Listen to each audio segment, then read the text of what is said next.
महाराज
कमी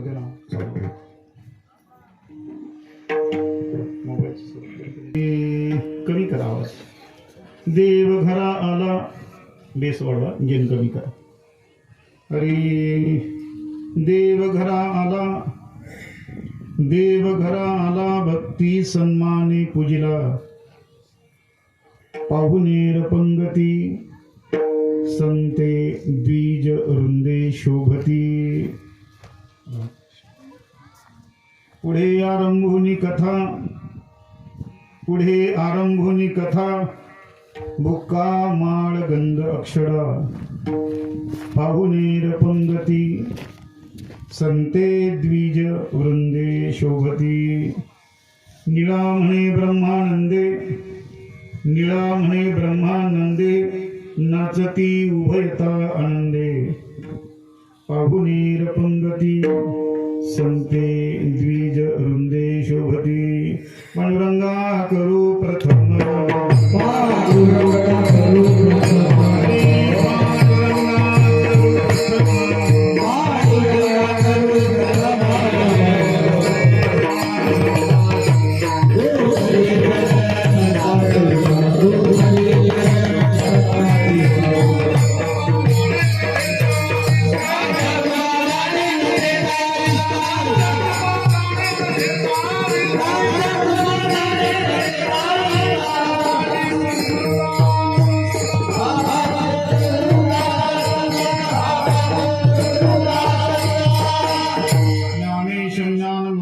साक्षात प्रेम स्वरूपिणं नामदेवं दयामूर्तिं नाथं वन्दे पुनः पुनः.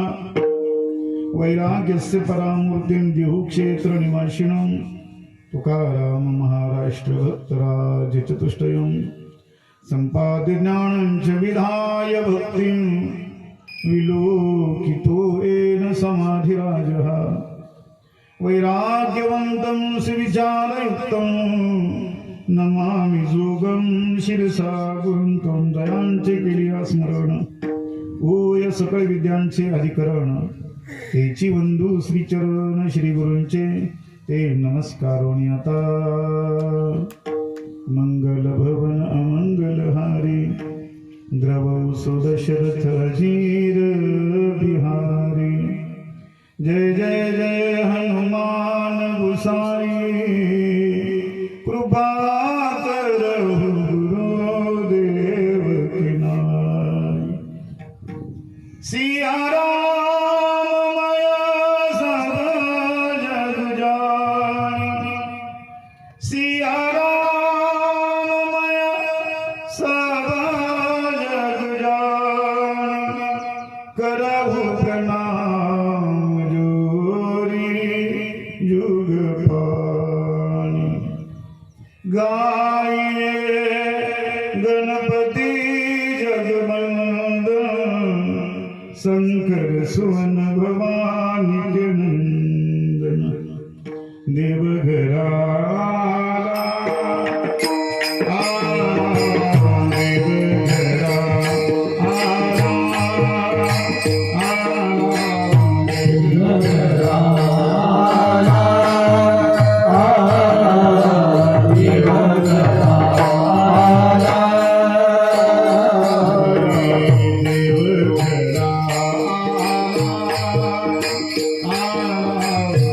देवघरा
कीर्तन लोक आलेत ना तेवढाच आवाज द्या. जे घरी आहेत आपलं कामधाम करतात त्यांना आवाज नाही पोहोचला तरी काही अडचण नाही. बसलेल्यांच्या श्रवण यंत्राला त्रास होणार नाही याची काळजी आपण दोघ जण घेऊ. तसे हे पण घेतील. मृदंगाचा आवाज तेवढाच पाहिजे, तेवढाच म्हणजे याच्या निम्म पाहिजे. गायकांचा आवाज देखील यांच्या निम्मा पाहिजे. माझा सुद्धा आहे त्याच्यापेक्षा कमी पाहिजे, जेणेकरून बसलेल्या लोकांना त्रास होणार नाही. देवघरा आला, देवघरा आला, भक्ती सन्माने पूजिला, पाहुणेर पंगती, संते द्विज वृंदे शोभती. श्रीमंत संत जगद्गुरु तुकाराम महाराज यांचे लढिवाळ शिष्य, श्रीमंत संत जगद्गुरु तुकाराम महाराज यांचे पट्ट शिष्य,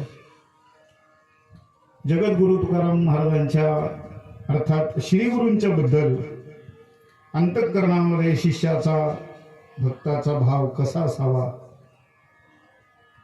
याचा आदर्श संपूर्ण विश्वामध्ये ज्यांनी घालून दिला.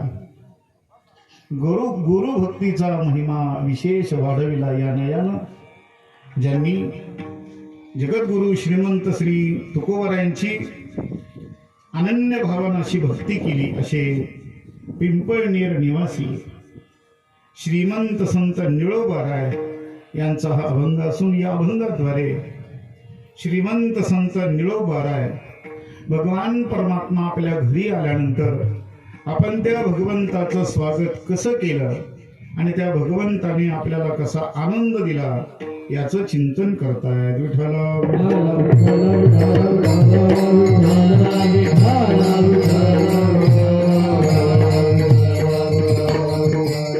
देवघराला निळोबाराय सांगतायत परमात्मा आमच्या घरी आला, देव आमच्या घरी आला. आम्ही काय केलं? निळोबाराय सांगतात त्याचा आदर केला, त्याचा सत्कार केला, त्याचा सन्मान केला, त्याचं पूजन केलं. देवघराला भक्ती सन्माने पूजिला. भक्तीच्या भावाच्या माध्यमातून, प्रेमाच्या माध्यमातून त्याचं आम्ही यथोचित पूजन केलं. भक्ती सन्माने पूजिला. निळोबारांनी विचारलं, निळोबाराय अजून कोण कोण आलं देवाबरोबर तुमच्याकडे? निळोबाराय सांगतात आता काय सांगावं. त्या भगवंताचा पाहुणचार करत असताना पाहुणेर पंगती, त्या भगवंताच्या पंक्तीमध्ये संत द्विज वृंदे शोभती. संतही आले आणि ब्राह्मण देखील आले. ब्रह्मवृंदे शोभती.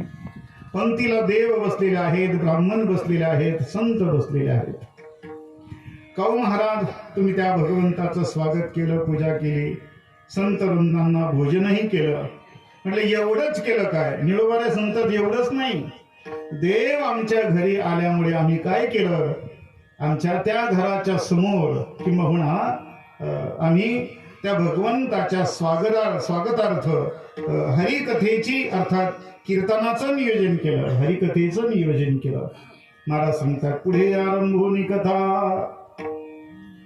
आणि मग ती कथा कीर्तन करत असताना बुक्का, माळ, गंध, अक्षदा, सुंदर पद्धतीने बुक्का आणलेला आहे, हार आणलेला आहे, अर्थात माला आणलेली आहे, गंध, अक्षदा त्या देवाचं, संतांचं, ब्रह्मवृंदाचं, पाहुण्यांचं स्वागत करण्याकरता.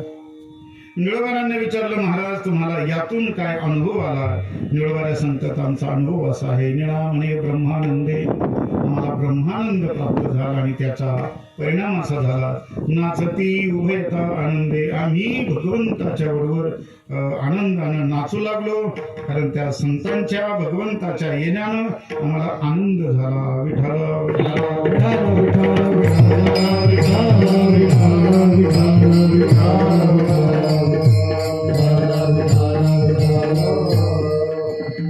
असा श्रीमंत संत निळोबारायांचा भगवंत घरी आल्यानंतरचा अनुभव व्यक्त करणारा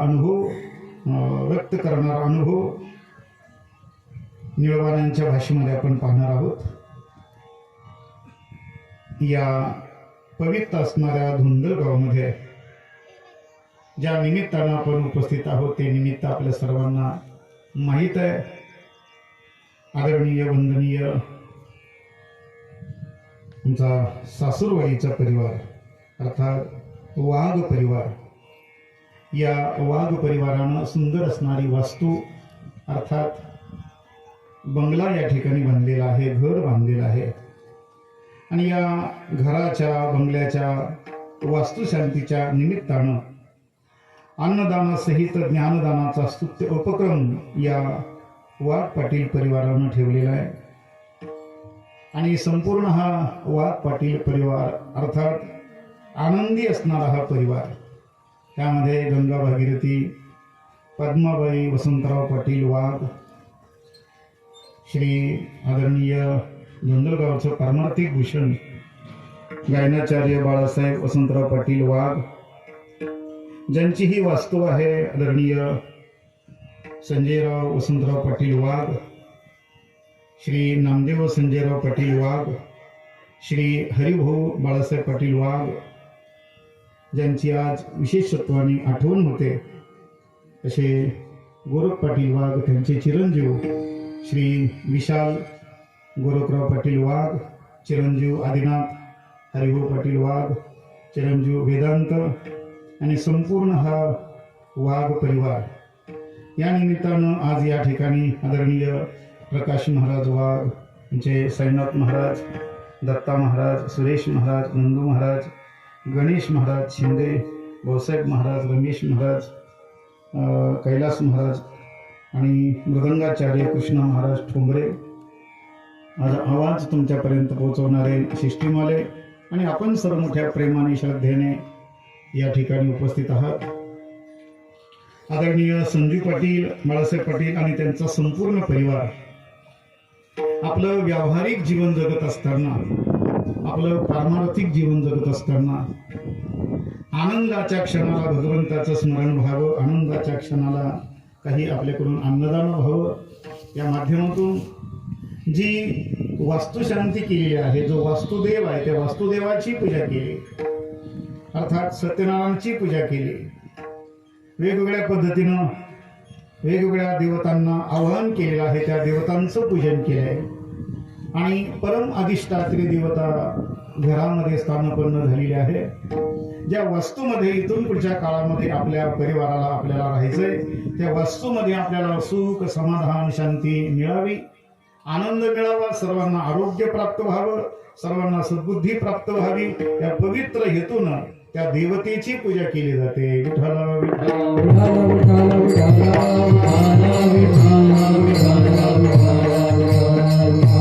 या परिवाराला शुभेच्छा देण्याकरता, या परिवाराला या घरामध्ये सुखशांती नांदण्याकरता आपण सर्वजण एक आशीर्वाद म्हणा, शुभेच्छा देण्याकरता या ठिकाणी आलेलो आहोत.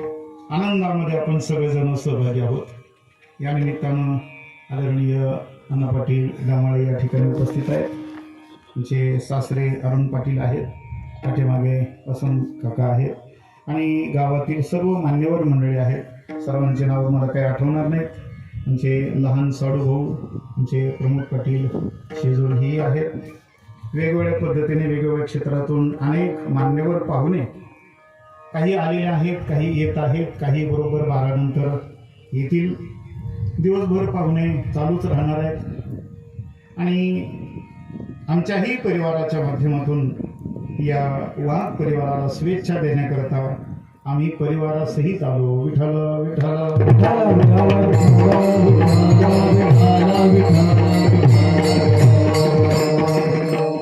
मानवी जीवन म्हटलं की त्यामध्ये 3 गोष्टी महत्वाच्या असतात: अन्न, वस्त्र आणि निवारा. जरी झाला संन्यासी मध्यान्नाशी तोंडवाशी, आपल्याकडे मराठीमध्ये साधी म्हण आहे. संन्यासी जरी झाला, कदाचित कीर्तनामध्ये त्यानं गृहस्थाश्रमी लोकांची काही वेगवेगळे उदाहरणं दिले, पण ज्या वेळेला भूक लागते त्या संन्याशाला गृहस्थी लोकांच्या जवळच जावं लागतं. भिक्षांदेही. याचा अर्थ असा आहे की पोटाला गोळाभर अन्न पाहिजे, अंगभर कपडा पाहिजे, आणि राहण्याकरता आश्रमाशी स्थान कोपी गुहा. व्यावहारिक मनुष्य असेल अथवा पारमार्थिक असेल, सर्वसामान्य असेल किंवा अत्यंत मोठा पदवीधर असेल, प्रत्येकाला या 3 गोष्टीची गरज आहे. अन्न पाहिजे, वस्त्र पाहिजे, निवारा पाहिजे. आणि मग तो कसा पाहिजे, काय पाहिजे, त्याच्या प्रारब्धानुसार या गोष्टी अवलंबून असतात. अन्न कोणी गुलाबजाम खाईल, वेगवेगळे पक्वान्न खाईल, काही चटणी भाकर खाईल, पण अन्न ते अन्न आहे. अन्न हे पूर्ण ब्रह्म आहे. वस्त्र कोणी चांगला भरजरीचा कपडा घालेल, कोणी साधा फाटका कपडा घालेल, पण अंग झाकलं गेलं पाहिजे. वस्त्र आणि निवाराचंही तेच आहे. कोणी लहान असणाऱ्या झोपडीमध्ये राहील, कोणी बंगल्यामध्ये राहील, कोणी एखाद्या झाडाखाली काहीतरी आडोसं तयार करून राहतील, कोणी एखाद्या मोठमोठ्या शहरामध्ये जाऊन सोसायटीमध्ये 35व्या मजल्यावरती राहील. पण राहण्याकरता काहीतरी घर पाहिजे, खाण्याकरता काहीतरी अन्न पाहिजे, अंगावरती घालण्याकरता वस्त्र पाहिजे. मूलभूत 3 गरजा आहेत. आणि या गरजा भागवत असताना आपल्या जीवनामध्ये जो आनंदाचा क्षण येत असतो, त्या आनंदाच्या क्षणाला अनेकांनी आपल्याला शुभेच्छा द्याव्यात, किंवा जो आनंदाचा क्षण आपल्याकडे प्राप्त झालेला आहे, अनेकांनी त्याच्यामध्ये सहभागी व्हावं, असा आपला हिंदू धर्मशास्त्राचा, सनातन धर्म संस्कृतीचा रिवाज आहे.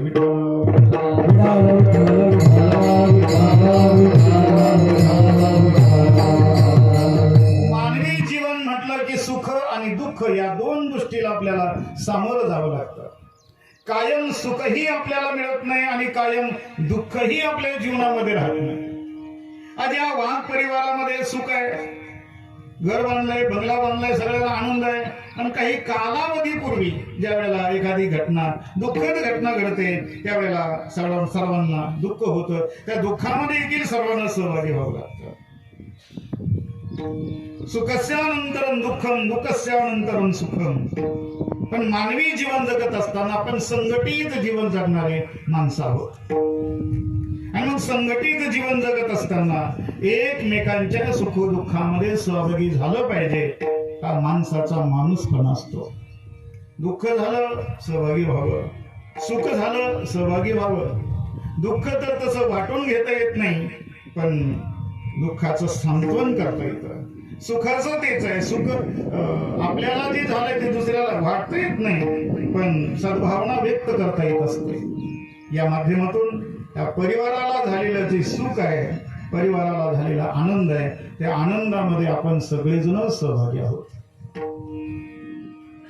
माणूस म्हणून जो जन्माला आला, त्या माणसाला भगवंताने काही पुरुषार्थ सांगितलेला आहे.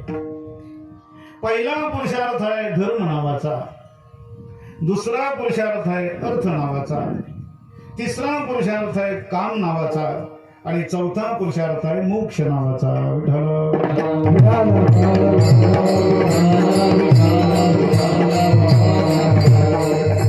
धर्म, अर्थ, काम आणि मोक्ष प्रत्येकानं प्रत्येकाच्या जीवनामध्ये प्राप्त करून घेतले पाहिजे. शास्त्र सांगताय धर्म म्हणजे काय. धर्माची व्याख्या अशी आहे, धारणात धर्म मिथ्याभूत धर्मेन विधृता प्रजा. ज्याच्या योगानं सर्वांचं, मृत्यूलोकामध्ये जन्माला आलेल्या प्रत्येक जीवाचं यथा योग्य पद्धतीने कल्याण होईल, सर्वांचं अभ्युदय होईल, असं जे वागणं, असं जे बोलणं, असा जो आचार, असा जो विचार, त्याला धर्म म्हणतात. ज्ञानोबांनी गोड धर्माची व्याख्या सांगितली. ज्ञानोबा सांगतात मोठ्यांचं वागणं हा लहानांचा धर्म ठरत असतो.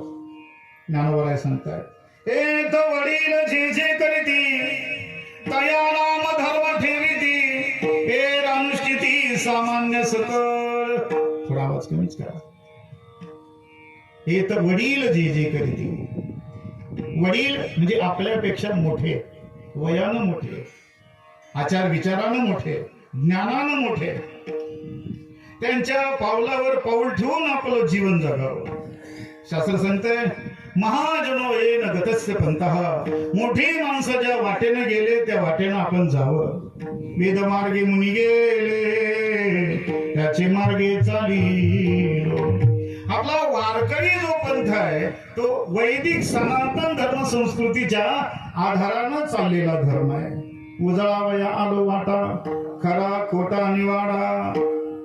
ज्ञानोबा सांगतात भाष्यकारा ते वाट पुसतो. श्रीमद आचार्य शंकराचार्यांनी जे सांगितलंय, जे वेदानं सांगितलंय, जे मनुनं सांगितलंय, जे उपनिषदानं सांगितलं, जे पुराणानं सांगितलं, तेच ज्ञानोबा तुकोबा सांगतात. जो सनातन धर्म संस्कृतीचा पाया आहे तोच पाया माझ्या वारकरी संप्रदायाचा दिला आहे. विठ्ठल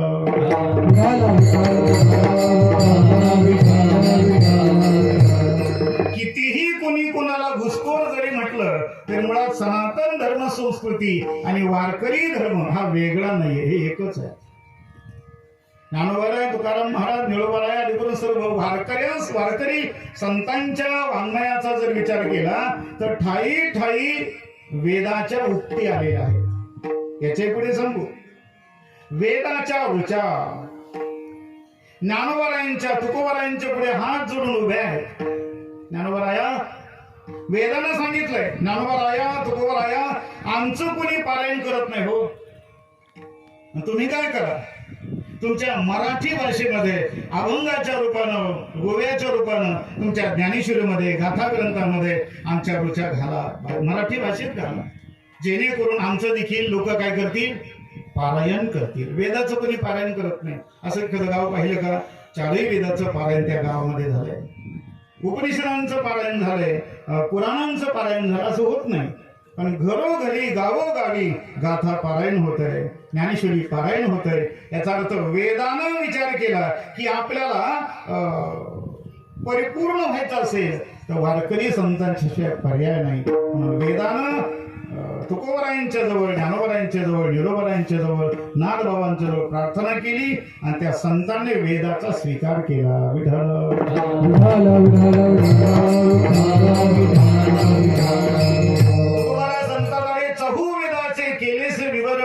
अर्थही गहन करूया. गाथा म्हणजे काय? गाथा म्हणजे चारही वेदाचं विवरण आहे. भगवद्गीता म्हणजे काय? हे वेदाचंच विवरण आहे, पुराणांचंच विवरण आहे.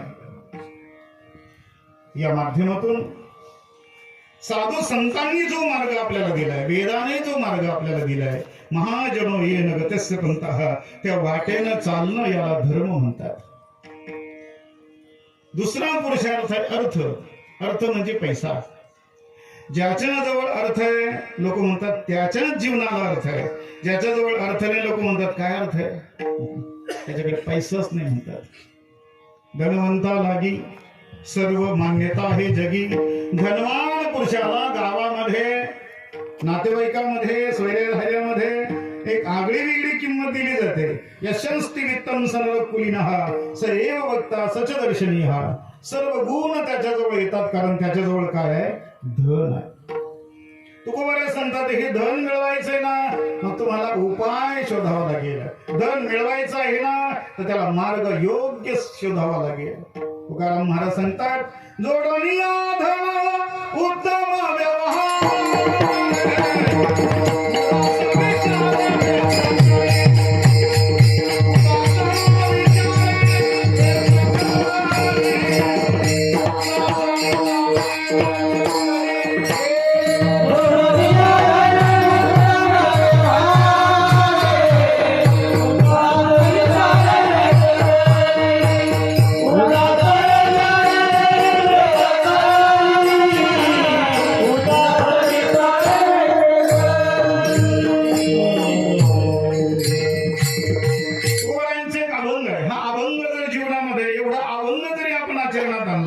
तर आपला उद्धार होण्याकरता काहीच वेळ लागणार नाही. एवढा एकच अभंग. जोडूया धन उत्तम व्यवहारे उदास विचारे वेच करी परिणाम. उत्तम चिगती तो एक पावेल उत्तम भोगील जीवखानी. तुकोबा सांगतात तुका म्हणे हेच आश्रमाचे फळ परमपद बळ वैराग्याचे. ग्रस्ती लोकांची आचारसंहिता कशी असावी या अभंगामध्ये सांगितले. जोडून या धन उत्तम व्यवहारे. ग्रस्तांनी कसं वागावं. धन मिळवायचं आहे पण धन मिळवत असताना काही नियम महत्वाचे सांगितले. अनाचारानं अत्याचारानं लोकांना लुबाडून जर धन मिळवलं तर ते धन नसतं, ती अवदसा असते, ती लक्ष्मी नसते.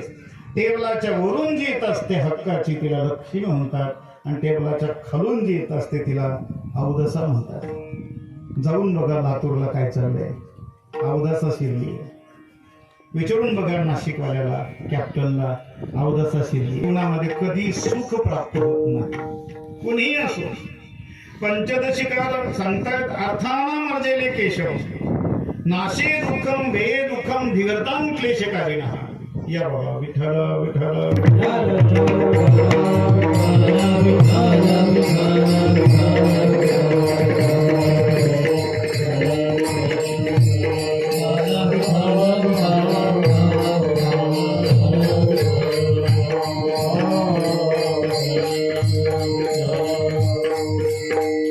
अर्थानामर्जिनी क्लेशम तथैव परिपालने नाशे दुःखम वे दुःखम धिगर्थान क्लेशकारिणः.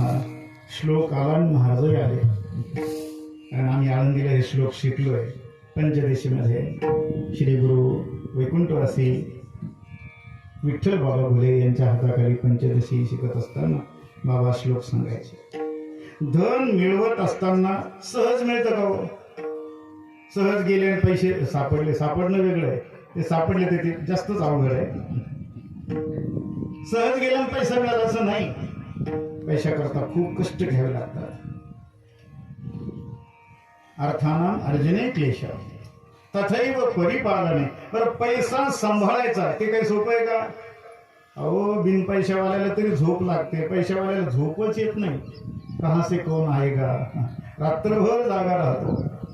आमचे ढोक बाबा सांगत असतात, सोने वाले सोना नहीं सोने वाले जागते रहो, अगर तू सो जाएगा तो तेरा सोना चला जाएगा. आता तर झोपायचं कामच नाहीये, सोनं 2 लाखावरती जाणार आहे असं म्हणतात. मी काय मागणार नाही बोलतात, जरी धोंडाला असलं तरी. अधिकार गेला आता. ज्याच्याकडे धन आहे त्याला झोप येत नाही. आचार्य वेदांत वाचस्पती जगन्नाथांना सांगायचे, श्रीमंत माणसं जेवढी पैशाने श्रीमंत असतात ना, तेवढेच ते रोगाने देखील श्रीमंत असतात. धनवान माणसं पैशाने जेवढी श्रीमंत आहेत तेवढे रोगाने देखील श्रीमंत असतात. ते विनोदाने सांगायचे, गरीबाचा चहा वेगळा आणि श्रीमंताचा चहा वेगळा. गरीबाच्या घरी गेलात की चहा कप भरून, बशी भरून चहा. कपातला सांडवा बशीमध्ये सांडलेला असायचा. कोणाचा चहा? गरीबाचा. ती माऊली हातामध्ये किटली घेऊन उभं राहते, बाबा अजून चहा देऊ का? पण श्रीमंताच्या घरी जर गेलात ना तर गेला गेला विचारलं जातं, चहा घेणार का? मग का इंडो सरपंच पाजणार का? विचारलं जातं, चहा घेणार का? पुण्यामध्ये जाऊन पाहतो तुम्ही काय परिस्थिती. आपण म्हणून घेऊ ना चहा. मग तो चहा आणला जातो एका ट्रे मध्ये, त्याचं नाव आहे मोर. पुढच्या साली बघू. असे मोठा कप असतो, त्याला बशीचा पत्ता नाही, ब्रह्मचारी कप असतो तो. आपल्याला असं वाटतं बराच मोठा कप आहे, भरपूर चहा असेल, पण एकाच फुरक्यामध्ये तळ गाठला जातो. चहा असा विहिरीतलं पाणी पाहिल्यासारखं डोकावून पाहावं लागतो. श्रीमंताचा चहा. मला मुद्दा सांगायचा आहे, धन ज्याच्याकडे आहे सुख असेलच असं सांगता येत नाही. विठ्ठल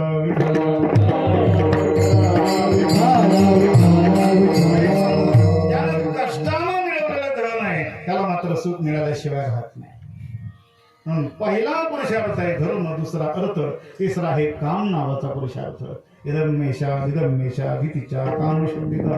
बाबा सांगायचे, हे मी मिळवणार ते मी मिळवणार. अंतःकरणातला धर्म, त्या धर्माला अधिष्ठित असणारी बुद्धी, त्या बुद्धीच्या आधारानं मिळवलेलं धन आणि योग्य मार्गाने मिळवलेलं धन योग्य मार्गामध्ये खर्च करीन अशा स्वरूपाची कामना. आणि या 3 पुरुषार्थाच्या जोरावरती चौथा पुरुषार्थ आहे मोक्ष नावाचा. मोक्ष या शब्दाचा अर्थ असा आहे, वंदनीय वैकुंठवासी गुरुवर्य नतसिंग बाबा सांगायचे, अत्यंतिक दुःखाची निवृत्ती आणि परमानंदाची प्राप्ती.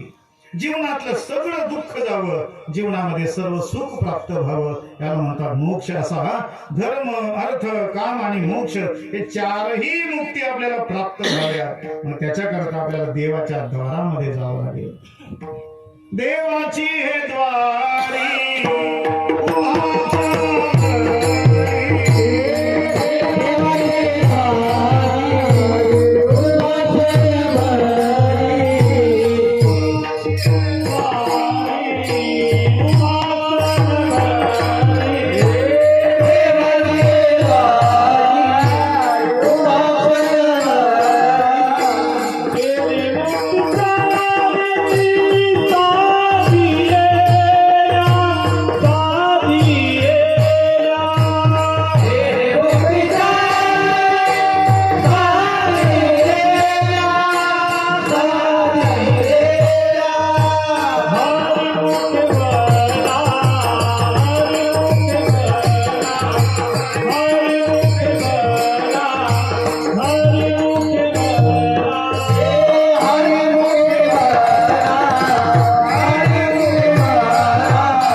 ज्याला चारही पुरुषार्थ पाहिजे त्याला देवाच्या दारामध्ये जावं.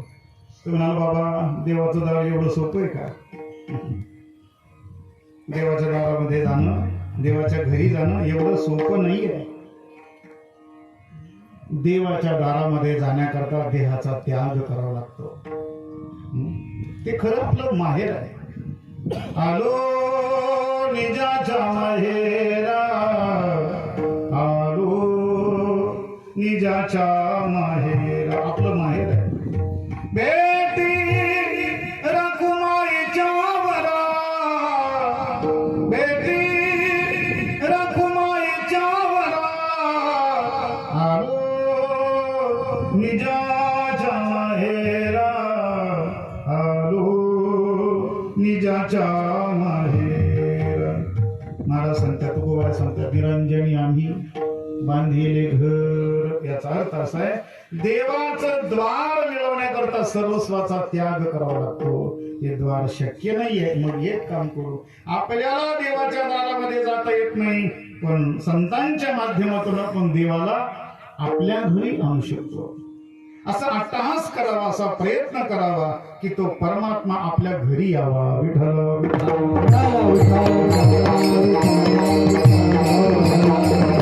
आपलं घर घर घर घर असू नये, आपलं घरच मंदिर व्हावं. असा प्रयत्न ज्या वेळेला होईल त्यावेळेला तो परमात्मा आपल्या घरी येईल. आणि तो परमात्मा घरी आल्यानंतर आपण त्याचं पूजन कसं करावं? पहिलं चरण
त्यांच्या परिवाराने घर बांधलंय. आणि मग घर बांधलं म्हणल्यानंतर त्या घरामध्ये पहिलं देवघर असावं. देवघर आम्ही पाहून आलो. बंगला चांगला आहे, घर चांगलं आहे, आणि देवघर त्यांनी सांगितलं काल परवाच आम्ही घेऊन आलो.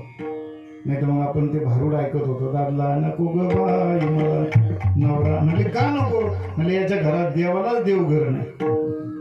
मोडकेचं घर, तुटकेचं छप्पर, पुढे देवाला देवघर नाही.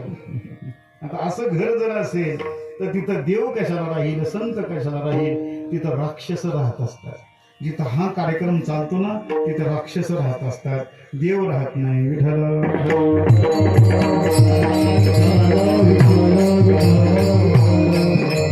वास्तुदेवतेची पूजा केली जाते, अग्निदेवतेची पूजा केली जाते, सत्यनारायणाची पूजा, अन्य नवग्रहाची पूजा केली जाते. वास्तुदोष काढण्याकरता प्रयत्न केला जातो. कारण ज्या जागेवरती आज आपण घर बांधतोय ती जागा पूर्वीच्या काळामध्ये कोणाची होती, काय होती, जरी आपल्या बाप जातीचे असतील तिथे नेमकं काय झालेलं आहे आपल्याला माहित नसतं. बरं, आपण कुठून तरी वाळू आणतो, कुठून तरी माती आणतो, कुठून तरी विटा आणतो. ज्या नदीमधून आपण वाळू घेऊन येत असतो त्या वाळूमध्ये, त्या नदीमध्ये अनेकांच्या काय झालेल्या असतात, अस्थी विसर्जित झालेले असतात. कदाचित आपण आणलेली वाळू त्या वाळूमध्ये जर त्या अस्थी असतील तर कदाचित आपल्याला तो दोष लागणं शक्य आहे. म्हणून तो कोणताही दोष लागू नये म्हणून त्या वास्तुदेवतेची अन्य अशा बरेच असे स्वरूपाचे कारण आहेत. वास्तुशांतीच्या दिवशी पूजा करावी. सगळ्या घरातल्या सदस्यांनी देवाच्या जवळ बसावं, प्रार्थना करावी, त्या देवतेचं आवाहन करावं, ब्राह्मणांचं पूजन करावं, संतांचा आदर करावा, देवाचं पूजन करावं. काही पाहुणे आले असतील तर पाहुण्यांना जेवू घालावं, तहानलेल्याला पाणी द्यावं, भुकेलेला अन्न द्यावं. हा ग्रस्ताश्रमाचा नियम आहे. ग्रस्ताश्रमामध्ये कसं राहावं, तो ग्रस्ताश्रम धन्य आहे. धन्य ग्रस्ताश्रम सानंदम सदनम सुताश सुधिया कांता मृदु भाषणी सन्मित्रम सुदनम सोयशुद्रपी चाज्ञापर सेवका आतिथ्य शिवपूजनम प्रतिदिनं मिष्टानं पानं गृहे साधो वसंग उपासते हि सततम. पुढे धन्यो गृहस्थाश्रम या एका श्लोकामध्ये साहित्यकारानं गृहस्थाश्रमाचे सगळे गुण सांगितले. सानंदम सदनम सुताश सुधिया कांता मृदुवासिनी. घर सानंदम, त्या घरामध्ये काय पाहिजे, आनंद पाहिजे. नाही तर घर बांधलंय पण घर वास्तुशांती झाली आणि तेव्हापासून भांडणं सुरू झाले, तुझी भिंत इकडून माझी भिंत तिकडून. जे घर आनंद करता सुखा करता बांधलं तिथं वाद नसावा, संवाद असावा. सानंदम सुधनम, त्या ठिकाणी त्या सदनामध्ये आनंद असला पाहिजे. सानंदम सदनम सुताश सुधिया. जे मुलं आहेत ते मुलं बुद्धिमान असली पाहिजे. अजून सांगू, घराचं घरपण टिकवणारी जी घरामध्ये ग्रहलक्ष्मी असते ती कांता मृदुभाषिणी. शास्त्रानं वर्णन केले ती पत्नी कशी असावी, मृदुभाषिणी. जरी तिला त्या ठिकाणी उपलब्ध काही वेगवेगळ्या पद्धतीच्या ग्रस्ताश्रमामध्ये उपलब्ध नसतील तरी सर्व काटकसरीनं आपला प्रपंच करून आपल्या पतिदेवाला साथ देणारी असती. धर्माला जी अनुकूल असते तिला धर्मपत्नी म्हणावं आणि अधर्माला जी अनुकूल असते तिला अधर्म पत्नी म्हणावं.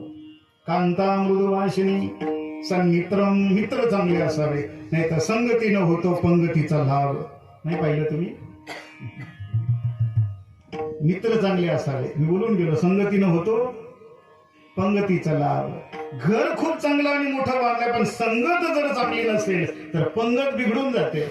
पंगत बिघडून जाते आणि पंगत बिघडली की वृत्ती बिघडते. वृत्ती बिघडली की प्रपंच विस्कटायला वेळ लागत नाही. कारण पुढची जी पिढी आहे ती आपलंच पाहून वागणार आहेत ना. त्यांनी चांगलं वागावं असं वाटत असेल, आपल्याला चांगलं वागावं लागेल.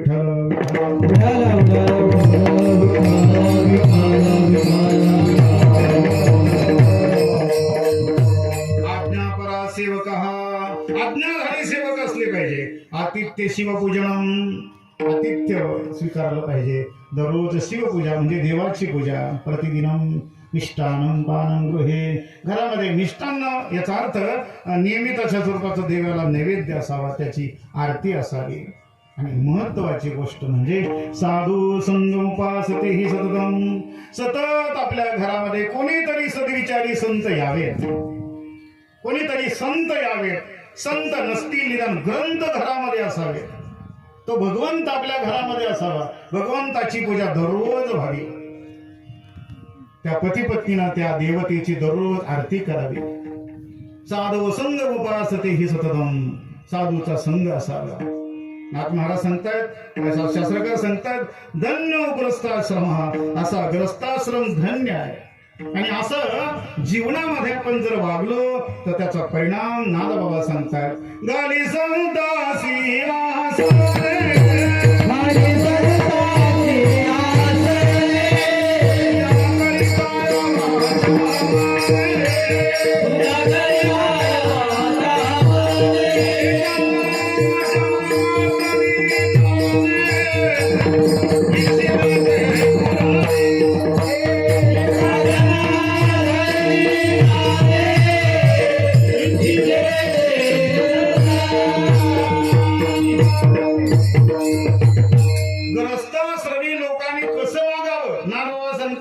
गाली संतासी असणे, पूजा करी काया वाचा म्हणे, परिणाम एका जनार्दनी जाणे, इच्छिले ते पुरवी. संत आपल्याला इच्छा केली ते पुरवतात. याच्याकरता उदाहरण आहे, संत भानुदास महाराज पंढरपूरची वारी करतायत. प्रतिवर्षी एका पाटलाच्या घरी, शेतकऱ्याच्या घरी भानुदास महाराजांचा मुक्काम असायचा. भानुदास महाराज येणार आहेत संध्याकाळी. सकाळीच पहाटेच त्या घरचा एकुलता एक मुलगा वारला, सर्पदंश झाला. आई वडिलांना दुःख झालं, पण संध्याकाळी भानुदास महाराज येणार आहेत. काय करावं, त्या आई बापानं ते लेकरू, त्या लेकराचं प्रेत झाकून ठेवलं. भानुदास महाराजांचं स्वागत केलं. महाराज आले, विठ्ठल विठ्ठल, हातपाय धुतले, कुंटीला आपली पडशी अटकवली आणि मग हातपाय धुवून जेवणा करता भानुदास महाराजांना आसन टाकलेलं आहे. भानुदास महाराज म्हणतात, का हो, दरवर्षी ज्या वेळेला मी येतो तुमचा मुलगा मागे पुढे इकडे तिकडे फिरत असतो, जेवायला माझ्याबरोबर बसतो, त्याला बोलवा ना जेवायला. आतापर्यंत या आई वडिलांनी धीर धरला, पण मुलाची आठवण काढली भानुदास महाराजांनी. आई वडिलाच्या डोळ्यातून पाणी आलं. वडिलांनी थोडासा धीर धरला, पण आईच्या हृदयाचा बांध फुटला. आई रडू लागली, बाबा बाबा आमचा मुलगा नाही येणार हो जेवायला. काय झालं, त्याला आजारी आहे का? आईने सांगितलं, बाबा मुलगा नाही येणार, त्याला सकाळी सर्पदंश झाला. भानुदास महाराजांना वाईट वाटलं. कुठं येतो? आई वडिलांनी ते प्रेत दाखवलं, झाकून ठेवले. भानुदास महाराजांच्या डोळ्याला पाणी आलं. भानुदास महाराजांनी परमात्म्याचं, पांडुरंगाचं स्मरण केलं. सांगितलं, पांडुरंगा, अरे वारकऱ्यांची सेवा करण्याकरता या आई बापांना आपलं लेकरू त्याचं प्रेत झाकून ठेवावं, वारकऱ्याची सेवा करावी. माझ्यासारख्या कबलक वारकऱ्याची सेवा हे जर घर हे पती पत्नी करत असतील, देवा पांडुरंगा त्यांचं लेकरू जर जिवंत झालं तर किती चांगलं होईल रे. असा संकल्प केला माझ्या भानुदास महाराजांनी. आणि झोपलेलं अर्थात मेलेलं लेकरू उठून बसलं आणि भानुदास महाराजांच्या जवळ येऊन जेवायला बसलं. भानुदास महाराज की जय. याचा अर्थ असा आहे, संतांची अनन्य भावानं सेवा केली की इच्छा पूर्ण होत असते. आणि संतांचा जर अपमान केला, संतांची जर निंदा केली तर त्याचंही फळ सांगितलेलं आहे. साधू संतांची निंदा केली,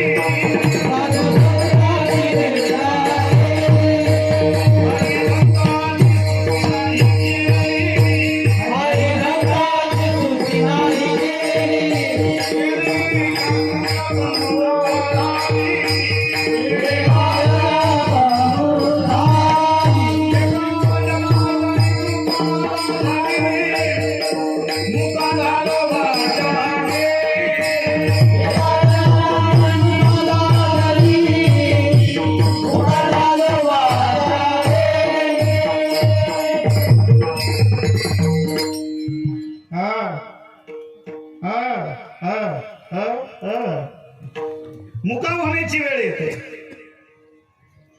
संतांची निंदा केली तर सांगू, संतांची निंदा कदाचित संत सहन करतात, पण भगवंत सहन करत नाही. हरिजनाची कोणा न घडावी निंदा, सहात गोविंदा नाही त्यासी. भगवंत त्याला फटका दिल्याशिवाय राहत नाही. देवाची काठी दिसत नसते, पण लागल्याशिवाय राहत नाही. आता चालू आहे संतांची निंदा. हा कलीचा महिमा आहे. दमाडे पाटील कलियुगाने सांगितले, कलियुगाचा असा आहे, एका कलीचे महिमान असत त्यासी रिझले जन, पापादिती अनुमोदन. पुढे करती हेळण संताची. सध्या संतांची हेळण चालू आहे. नाथमाळा संत त्याची वाचा जाते. एकाची गेली वाचा, पण अजून जाणार आहे म्हणतात. त्याचाच प्रवक्ता आहे तो बोलणारा, संतांची निंदा करणारा. अरे यानं 25 पिढ्यापासून ज्यांची सेवा आहे वारकऱ्याची, त्यांना हुसकूर म्हणावं. कमाल आहे महाराज. स्वतःच्या राजकारणाचं अपयश झाकण्याची ही प्रक्रिया आहे, दुसरं काही नाही याच्यामध्ये. जाऊ दे, मला मुद्दा मांडायचा आहे की साधूचा सन्मान करावा, साधूंचं पूजन करावं, सज्जनांचं आचरण करावं. आणि मग निळोबाराय सांगतात, असा संत समुदाय, असा भगवंत, असे ब्रह्मवृंद आमच्या घरी आले. त्याचा परिणाम आम्ही काय केलं? देव घराला भक्ती सन्माने पूजिला. चला, तुकोबारायांच्या घरीही देव आला, आणि तुकोबारायांचे शिष्य निळोबाराय यांच्या घरी देव आला. पण तुकाराम महाराजांच्या घरी ज्या वेळेला देव आला, त्यावेळेला काय परिस्थिती होती? पाहुणे घरासी आजे आले, ऋषिकेश काय करू उपचार, काय करू उपचार, उप मोडके जग. पाहुणे घरासी आजे आले, ऋषिकेश काय करू उपचार, काय करू उपचार, उप मोडके जग.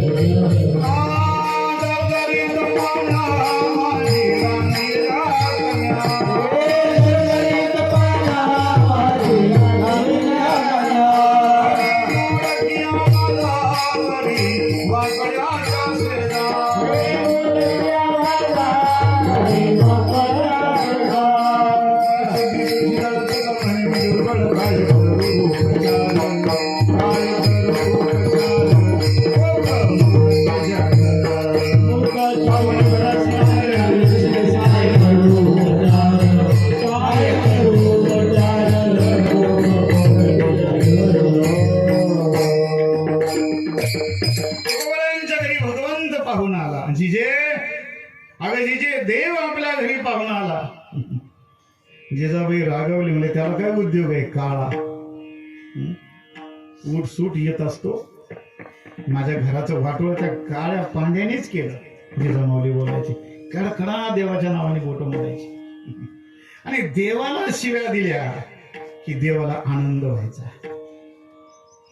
जिजामाऊली देवाला शिव्या देत होती, पण तुकाराम महाराजांच्या बद्दल अंतःकरणामध्ये अलौकिक असणारी प्रीती होती. तुकोबारांना जीव घातल्याशिवाय जिजामाऊली कधीच जीवली नाही.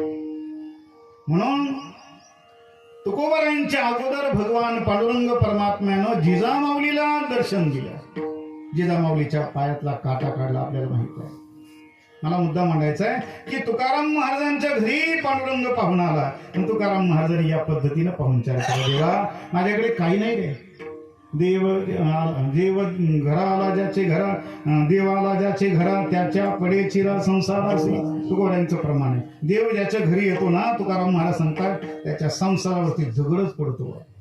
म्हणून विठले हे चित्त प्रपंचापासून व म्हणते म्हणे बेसलेसे. हे तुकोबारांची स्थिती आहे. पण निळोबाराय सांगतात, आमचं तसं नाही. आमच्या घरी देवाला आम्ही काय केलं? देव घराला भक्ती सन्माने पूजिला. आम्ही त्या देवाचा सन्मान केला. देव पाहुणा आहे. सांगतो चालता चालता, फक्त 2-5 मिनिटांमध्ये आवडतो. देव पाहुणा आहे, संत पाहुणा आहे, आणि जीव पाहुणा आहे. विठ्ठल विठ्ठल.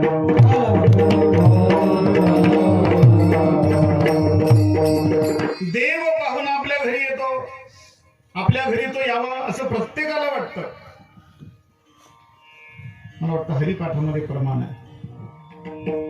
सर्व सुख घोडी साईशास्त्र निवडी, रिका मार्ग घडी, राहू नको लटका व्यवहार, सर्व संसार वायर झाड हरिवीन. पुढे नाममंत्र जप.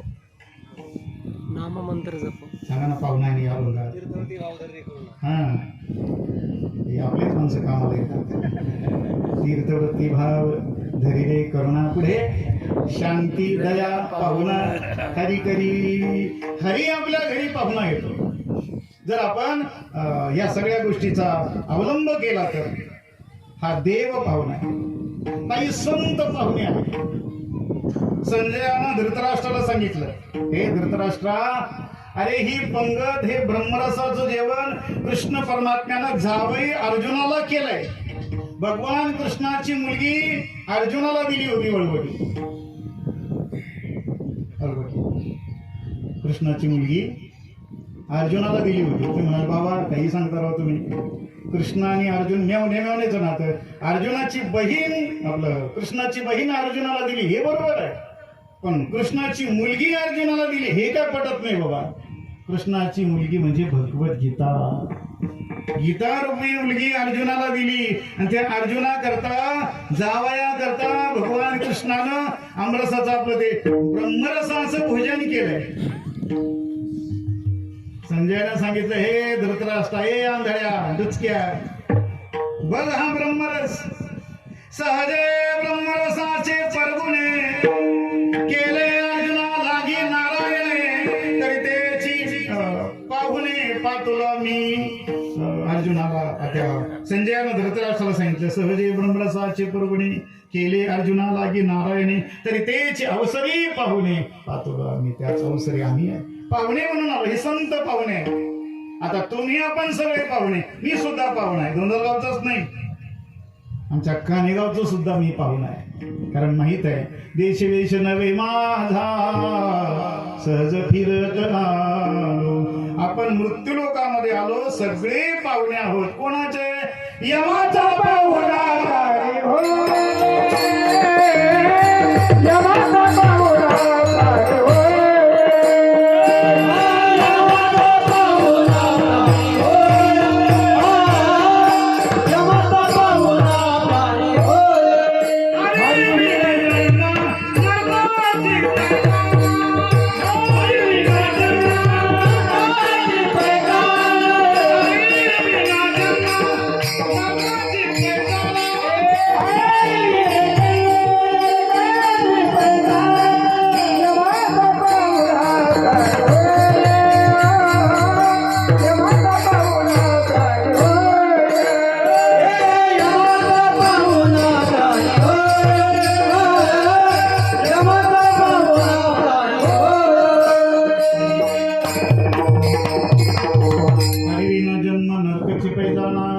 हरीचं पूजन केलं नाही, हरीचं स्मरण केलं नाही, ग्रंथाचं पारायण केलं नाही, भजन कीर्तनादी योग्य सत्कर्म केले नाही, मग यमाचा पाहुणा प्राणी होय. आपण यमाचे पाहुणे आहोत. यमाचा पाहुणा व्हायचं नसेल तर मग हरीचं पूजन करावं, हरिरूपी पाहुण्याचं पूजन करावं.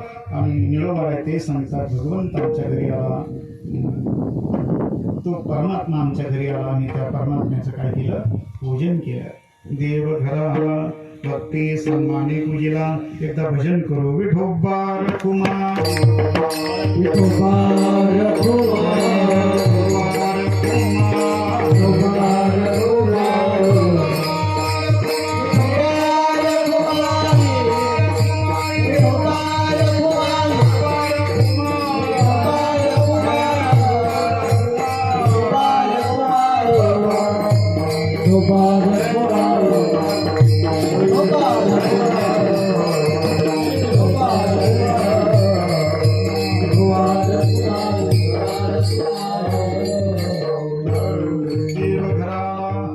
भक्ती सन्माने पूजिला. निळोबाला सांगतात, पांडुरंग परमात्मा आमच्या घरी पाहुणा आला, आम्ही त्याचं पूजन केलं, भक्ती सन्माने पूजिला. आणि मग तो परमात्मा आमच्या घरी पाहुणा म्हणून आला ना. देव आमच्या घरी आला. आणखी कोण आला त्यांच्या बरोबर? आम्ही काय केलं? दुसरं चरण. पाहुणे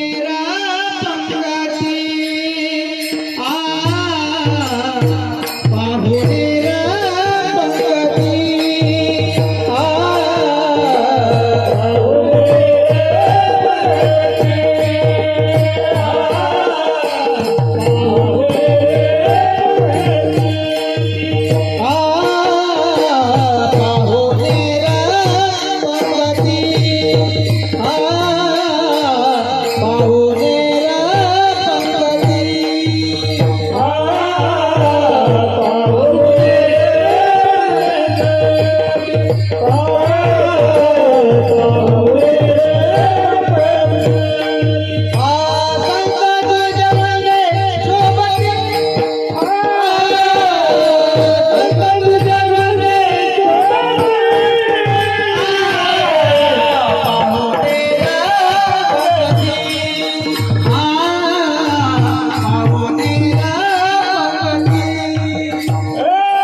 पाहुणे म्हणजे पाहुणचार. संत आले की त्यांचा काय केलं पाहिजे? संतच नाही, कोणीही जरी आलं, शास्त्रकार सांगतायत बोध यतीन याचते भिक्षाद्वारा गृहे गृहे दीयताम दीयताम नित्यमदा तुम फलमिदृश. आपल्या दारात भिकारी जरी आला तर त्या भिकाऱ्याला बिनमुख पाठवू नये, शास्त्र सांगतात. ग्रस्ताश्रम्यांच्या करता हा महत्वाचा नियम आहे. आपल्या दारातून कोणीही उपवासी जाता कामा नये, कोणीही असो. हा नियम अलीकडे पाळला जात नाही. जुन्या काळामध्ये नियम पाळला जायचा. त्या घरातली माऊली राहू द्या, आता तुम्ही नंतर करा ते ज्ञानेश्वर माऊलीच्या वेळेला. 2-5 मिनिटात संपवतो, काळजी करू नका. संजय पाटलांनी मला अजून 5 मिनिट वेळ दिला, 12:15. बरं का, तुम्ही आजारी होते तरी उभेच राहिले आणि त्याच्यात आणि 10 मिनिटं वाढायचं म्हणतात.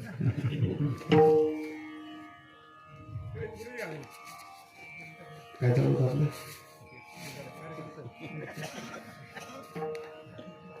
ग्रस्ताश्रमाकरता नियम आहे की आपल्या दारात आलेला अतिथी विन्मुख जाता कामा नये. एक श्लोक सांगितलं मी, बोध यतीन याचते भिक्षाद्वारा गृहे गृहे दीयताम दीयताम नित्यमदातुम फलमिदृश्य. काय होतं, दारात भिकारी येतो, भीक मागण्याकरता येत नाही, तो आपल्याला बोध देण्याकरता येतो. अरे बाबांनो, काहीतरी भीक वाढा, मी मागच्या जन्मामध्ये काही वाढलं नाही म्हणून मला भिकारी होण्याची वेळ आली. तुम्हाला भिकारी व्हायचे नसेल तर वाढा. धर्माचे माझे बाप पावन बाळला 1-2 पैसे द्याव धर्माला. त्याला पैसा देऊ नका, कदाचित उलट होतं. अरुण काका एकदा आले होते नेवाशाला, आम्ही इकडे नेवाशाकडे इकडे संभाजीनगरकडे निघालो.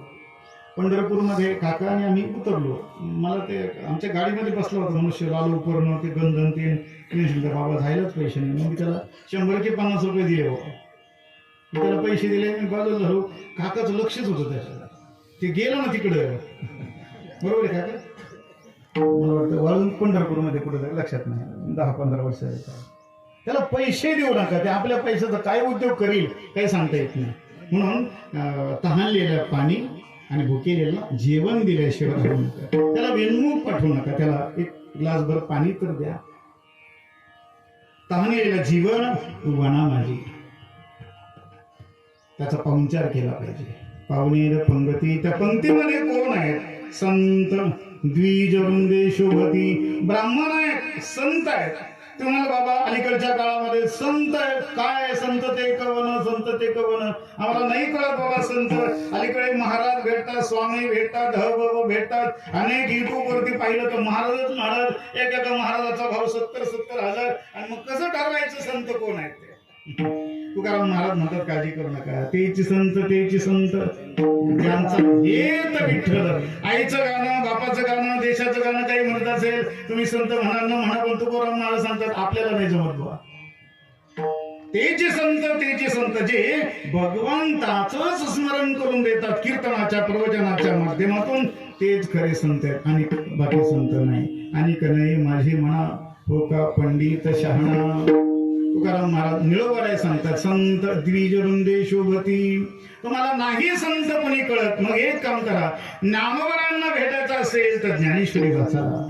तुकोबारांना काही प्रश्न विचारायचे असेल तर गाथा वाचा. नाथबाबांना भेटायचं असेल, विचारायचं असेल तर नाथबाबांचं भागवत वाचा. भगवान कृष्ण परमात्मा आपल्याशी बोला वाटत असेल, भगवद्गीता वाचा. या निमित्तानं संतांची प्रत्यक्ष भेट आपल्याला होईल. या माध्यमातून संतांचं पूजन, ग्रंथांचं पूजन आपल्याकडून घडावं. संत द्विज वृंद शोभती. आणि मग निळोबाराय सांगतात, निळोबारायांना विचारलं, महाराज तुम्ही एवढंच केलं का? निळोबाराय सांगतात, नाही, आम्ही आमच्या दारापुढे कीर्तन ठेवलं, कथा ठेवली.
पुढे आरंभोनी कथा त्याचं पूजन केलंय पण तिला संत म्हणत बसणार आहे निळोबाराय सांगतात आम्ही याच्यापेक्षा आणखी काय केलं. पुढे आरंभोनी कथा आमच्या दारापुढे कथा कीर्तन ठेवले. मग त्या कथा कीर्तनामध्ये पाहुण्यांचा सन्मान करत असताना संत महंतांचा देवतेचा ब्राह्मणांचा सन्मान करत असताना बुक्का माळा गंध अक्षरा त्यांना गंध लावला अक्षरा लावला बुक्का लावला नारळ दिला सत्कार केला उपर टाकले यानं त्यानं पद्धतीनं सन्मान केला आणि यातून आम्हाला अलौकिक आनंद झाला. नीळांगणे ब्रह्मानंद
नाचती उभयता आनंदे निळोबाराय सांगतात आम्हाला ब्रह्मानंद प्राप्त झाला. देव घरी आला की आनंद होतो.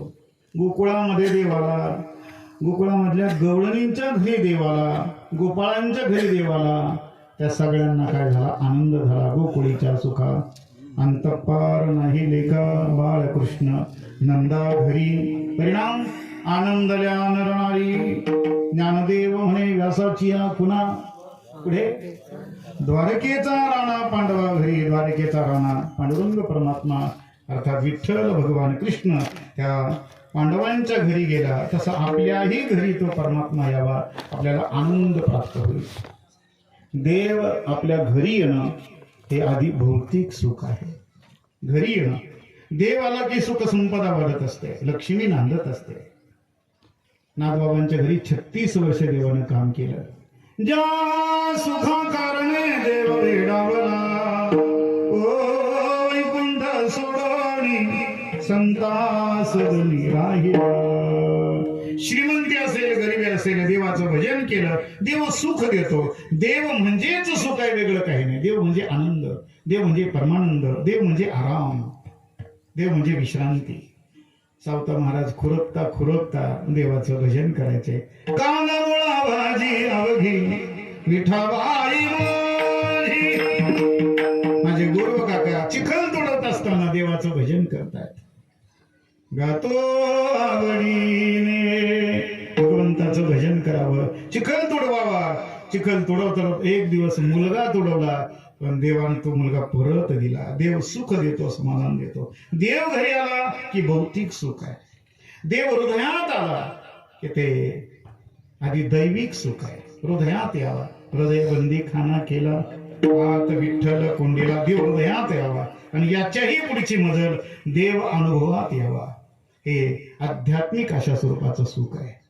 देव अनुभवात. आमच्या संतांच्या देव अनुभवाला आला. चराचरामध्ये हरिव्यापक सर्वत्र समाना, प्रेम ते प्रगट होई मै जाणा. चराचरामध्ये विठ्ठल जळी स्थळी भरला, रिता ठाव नाही उरला. आजीना दृष्टीने पाहिला विठ्ठलची विठ्ठलच्या. विठ्ठल अनुभवाला आला की निळोबाऱ्या सांगतात निळा म्हणे ब्रह्मानंदे नाचती उभयता आनंदे. पाहुणेर पंगती संत द्विज वृंदे शोभती. देव आमच्या घरी आला, निळोबाऱ्या सांगतात आम्हाला आनंद झाला. तसंच आमच्या संजू पाटलांच्या घरी देव आला. वास्तुरूपाने म्हणा, पाहुणे रूपाने म्हणा, ब्राह्मणांच्या रूपाने म्हणा, सज्जनांच्या रूपाने म्हणा, पाहुण्यांच्या रूपाने म्हणा, परमात्मा आला आणि सगळ्यांना अलौकिक आनंद झाला. त्या आनंदाचं प्रतीक म्हणून कीर्तन भजन हार्दिक सर्वांच्या शुभेच्छा.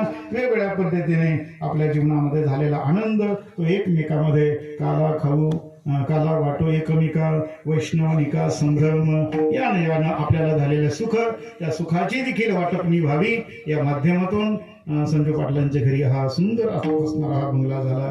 या बंगल्यामध्ये घरामध्ये आनंद द्विगुणित व्हावा.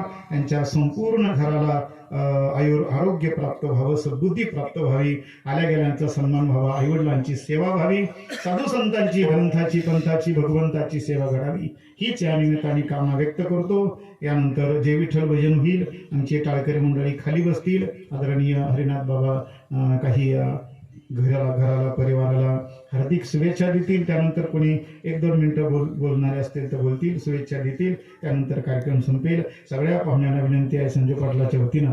संजू पाटील सांगू ना, सर्वांना विनंती आहे आपण भोजन प्रसाद घ्यावा. कीर्तन झालंय, कारण मी बोलून गेलो. पाहुणेर पंगती संत द्विज वृंदे शोभती. पंगतीला बसल्यानंतर एक आगळा वेगळा आनंद होत असतो. म्हणून आपल्या धर्म परिवारामध्ये हा रिवाज आहे. आलेल्या पाहुण्यांना जेवण देणं, त्यांचं स्वागत करणं, पाहुणचार करणं ही आपला रीतिरिवाज आहे. या माध्यमातून वाघ पाटील घराण्यामध्ये आनंद प्राप्त व्हावा हीच कामना. विठ्ठल जय जय.